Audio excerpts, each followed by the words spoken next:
그럼 우리 11번 문제에 가보시죠.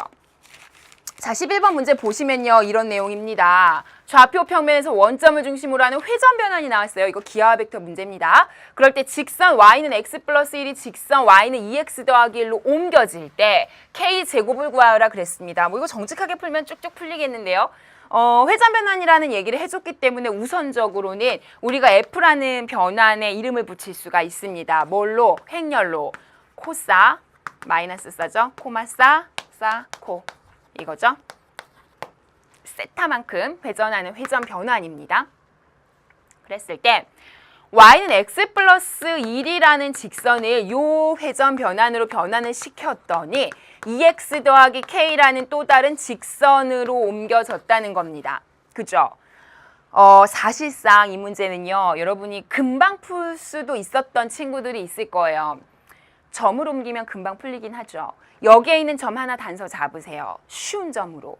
0, 1 뭐 이런 거 쉽게. 그리고 여기로 옮기는 거죠. 해서 이거 나왔다고 하고 또 점 하나 잡고. 사실상 점으로 옮기면 금방 나오기는 해요. 근데 이 문제의 의도는 점으로 옮기는 건 아니었겠죠. 당연히. 그거는 살짝 편법 같은 느낌이라서 저는 그렇게는 설명은 안 할게요. 저는 이제 정석대로 설명을 할게요. 어쨌든 이걸 왜 지웠나요? 네, 어쨌든 점으로 이제 하는 건 여러분이 뭐 빨리 하려고 했을 수도 있으니까요. 시험 때 뭐 그렇게 푸신 분들은 이제 요 정석적인 풀이를 한번 보고 이것도 익혀두시기 바랍니다. 자, 어쨌든 여기에 있는 점을 xy라고 하면요. 이 점이 요 변환에 의해서 x 프라임 y 프라임으로 갔다고 하고 그 프라임 값은 요 위에 있는 점이다라고 생각하시고 설정하고 갈게요. 자, 그럼 이 내용을 그대로 식으로 옮깁니다. 이쪽으로 오세요. 자, 코사인 세타, 코사인 세타, 사인 마이너스 세타, 그 다음에 사인 세타, 코사인 세타 한 개. 이거 계산 조금 복잡했어요. xy를 옮긴 게 x-y-가 됐다. 이렇게 나온 거죠, 지금 식이.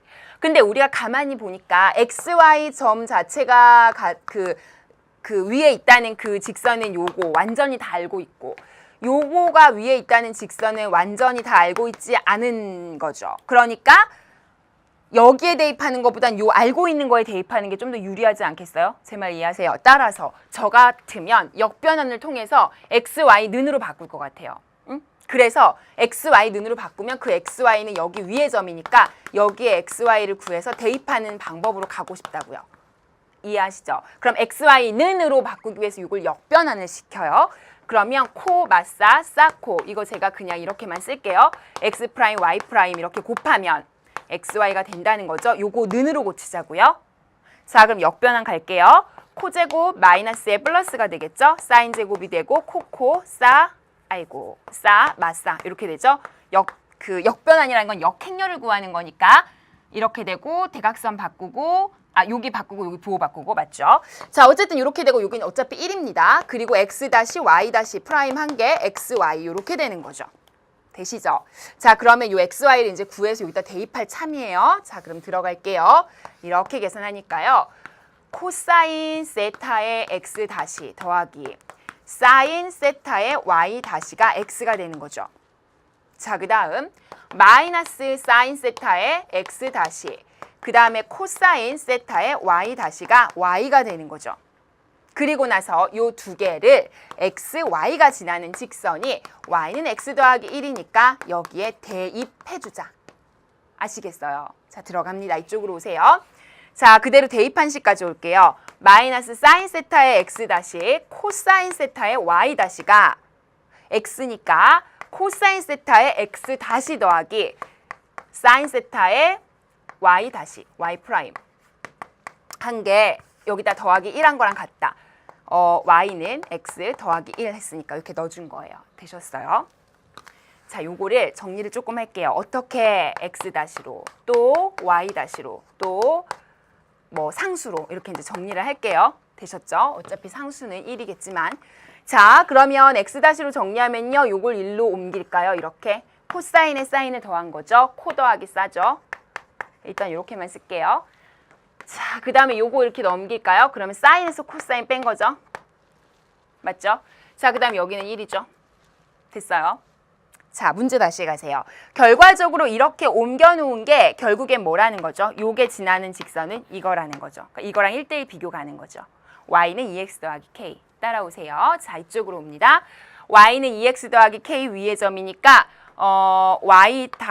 y는 2x 더하기 k니까 요거 그대로 1대1 비교를 해주면 2x 다시라고 쓸게요. 그 다음에 마이너스 y 다시 1로 옮겼죠? 그 다음에 마이너스 k는 0이다. 이렇게 되나요? 여기까지 되시죠?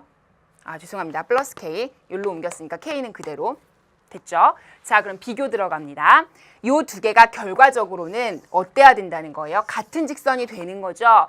따라서 2분의 코 더하기 사, 그 다음에 마이너스 1분의 사인 마이너스 코사인 k분의 1 이렇게 된다는 얘기죠. 그럼 여기에서 관계식 하나 만들 수 있겠죠? 자, 요거 마이너스 1이니까 제가 이렇게 바꿔도 될까요? 그럼 이렇게 1 마이너스 없앨게요. 자, 그럼 대각선 들어갑니다. 마이너스 2 사인, 2 코사인이 코사인 더하기 사인이죠. 그러면 이렇게 없애면 코사인이고요. 이렇게 가면 3 사인이에요. 됐어요. 우리가 아주 잘 알고 있는 두 번째 국민 공식. 사인 제곱 세타, 코사인 제곱 세타가 1이죠. 첫 번째 국민 공식은 피타고라스 정리죠. 자, 그러면 코사인 여기다 넣어주면 9 사인 제곱 세타니까 10 사인 제곱 세타가 결과적으로는 1이 돼서 사인 제곱 세타는 10분의 1이 돼요. 여기까지는 여러분이 따라오셔야 됩니다. 끝났어요. 왜냐면 우리가 구하고자 하는 건 k의 제곱입니다. 그럼 이 k를 가지고 또다시 식을 연립해야 되는데 이쪽으로 갈까요? 여기 잠깐 집중해 보시면요. 3사인이 코사인이니까 코사인 자리에다가 3사인을 넣는 거예요. 그럼 여기가 2사인 세타 되나요? 2사인 세타. 그게 k분의 1이죠. 맞습니까? 그러니까 말하자면 k는요. 이거 넘겨주시면 여기다 계산하고 갈게요. 그럼 4사인 제곱 세타가 k 제곱분의 1이잖아요. 맞습니까? 그럼 사인 제곱 세타 여기 구하고 왔죠. 10분의 1이라고. 그럼 10분의 4 맞아요? 그죠? 그러니까 5분의 2예요. 그게 k 제곱분의 1이라고요. 그럼 k 제곱은 뭐가 돼요? 2분의 5가 되는 거죠. 따라서 우리가 구하고 싶은 k 제곱은요. 2분의 5야 라고 정리 하시면 되겠습니다. 네, 그래서 답은 1번이 됩니다. 선생님이 표시해 놓은 답이 마지막에 5분의 2라고 되어 있는 것까지만 봐서 지금 답이 역수가 나왔나 제가 지금 착각했습니다. 예, 답은 1번이 맞고요. 자, 그래서 잘하셨고요. 이렇게 이제 하시면 되는데 제가 처음에 얘기했듯이 이제 애초에 계산이 좀 복잡하니까 처음에 이제 점으로 옮겨 놓고 여러분 기백에서 뭐 이런 거 많이 하셨을 테니까 제가 더 이상의 설명은 안 할게요. 근데 어쨌든 점으로 옮기는 게 정석적인 방법은 아니지만 시간이 없으니까 일단 점으로 먼저 옮겨서 계산해 두고 그리고 나서 시간이 있을 때 다 풀고 나서 그리고 이 방법으로 다시 한번 해보는 것도 시험을 보는 하나의 스킬이기는 합니다. 그래서 그런 것도 좀 참고로 알아두시고 우리는 12번으로 가겠습니다. 자, 12번 문제는요. 정사각형렬을 이렇게 이제 만족시킬 때 보기에서 옳은 것만을 있는 대로 골라봐라 그랬습니다. 자, 아주 전형적인 문제죠.